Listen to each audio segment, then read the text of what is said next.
The best revenge is to be unlike him who performed the injury. Marcus Aurelius wrote this not as poetry but as strategy. You are not controlled because they are powerful.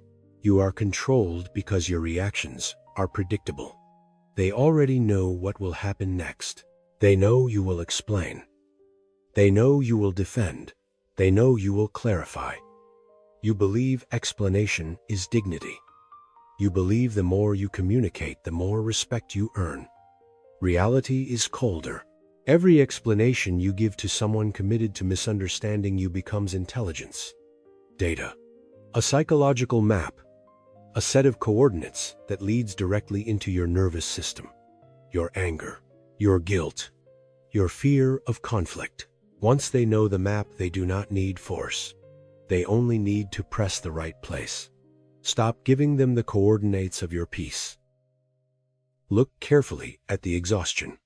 It is not the fatigue of a great battle. It is the fatigue of 1,000 paper cuts. A joke that felt slightly wrong. A comment that carried a hidden edge. A tone that quietly dismissed you.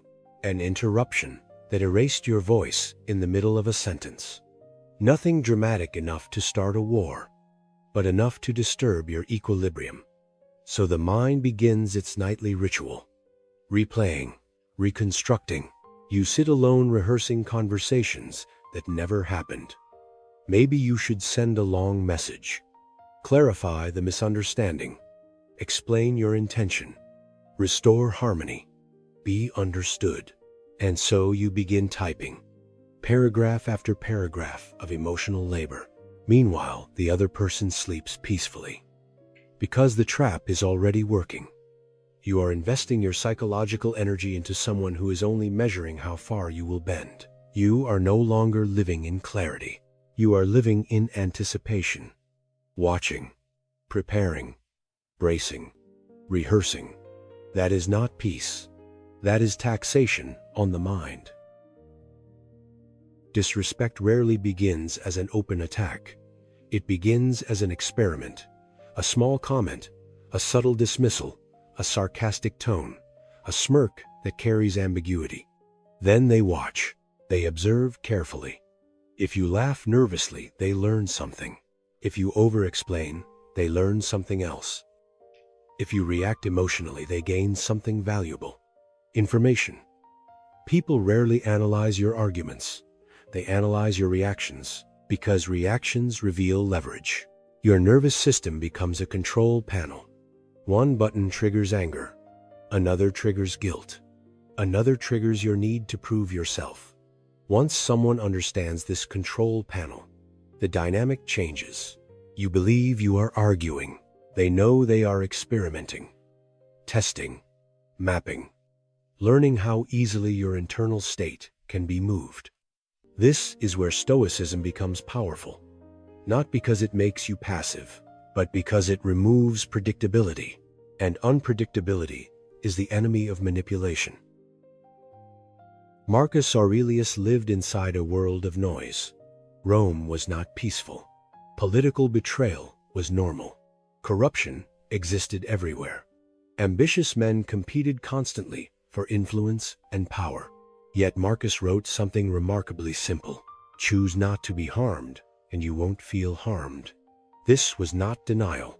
It was discipline. Marcus understood that external events do not control the mind.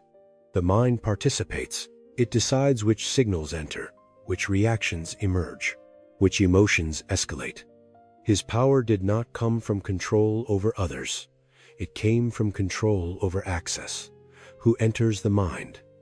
What enters the mind? How deeply anything is allowed to reach? A Stoic mind is not easily invaded, not because the world stops testing it, but because the gates are guarded. Stoicism draws a simple but brutal line. Some things belong to you. Some things do not. Your reactions belong to you. Your judgments belong to you. Your attention belongs to you. Your inner stability belongs to you. But the behavior of other people does not. Their maturity, their insecurity, their emotional chaos. These are not yours to repair. Yet modern culture teaches the opposite. It teaches emotional responsibility for everyone. Fix the misunderstanding. Explain your intentions. Smooth the tension. Maintain harmony. But harmony cannot exist when one side benefits from confusion. Toxic dynamics are not sustained by logic. They are sustained by fuel. Your explanation. Your emotional reaction. Your need to correct the narrative. Your urge to prove your integrity. Every time you explain, you give them more data, more leverage, more access. Stoicism offers a different strategy. Detach, not with hostility, not with performance, but with resource control. Your emotional energy is a resource. Your attention is a resource. Your reactions are resources. When you stop providing these resources, the dynamic changes. The system loses fuel, and systems without fuel collapse.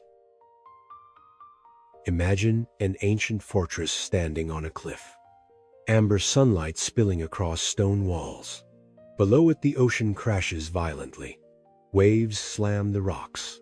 Wind tears through the sky. Fire arrows occasionally fall from distant enemies.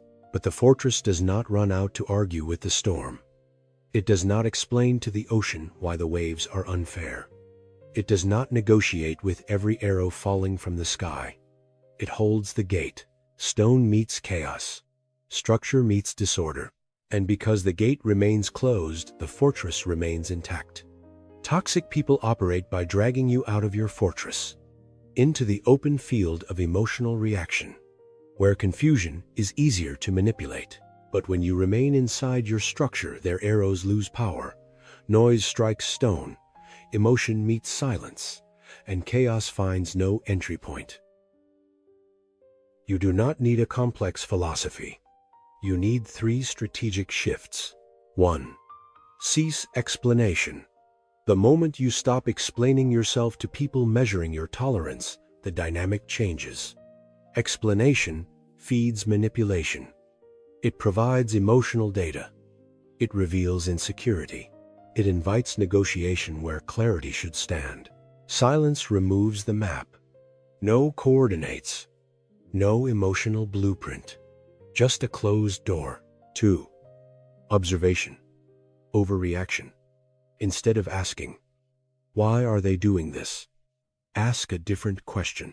What are they trying to extract? Attention, control, submission, emotional disturbance. Once you identify the extraction, the confusion dissolves. You stop reacting to the performance and begin observing the mechanism. Observation creates distance. Distance creates clarity. Clarity restores control. 3. Withdraw access. Real boundaries are not speeches. They are structural changes. Less emotional availability. Less explanation. Less proximity. Less access to your internal world. Toxic people do not fear conflict most. They fear irrelevance. Because once access disappears, the pattern begins to starve. And systems that starve eventually collapse. People will always test the edges of your character, sometimes with insults, sometimes with charm, sometimes with confusion disguised as politeness. But something powerful happens the moment your reactions become unpredictable. Manipulation loses direction. Drama loses traction. Chaos loses access. You do not need to win the argument. You only need to stop playing the game. Stop explaining to people, studying your limits. Stop repairing a system that feeds on your emotional output. Guard your mind. Guard your reactions. Guard the gate that separates your peace from their chaos. Because power does not belong to the loudest voice. It belongs to the one who decides what enters the mind and what stays outside.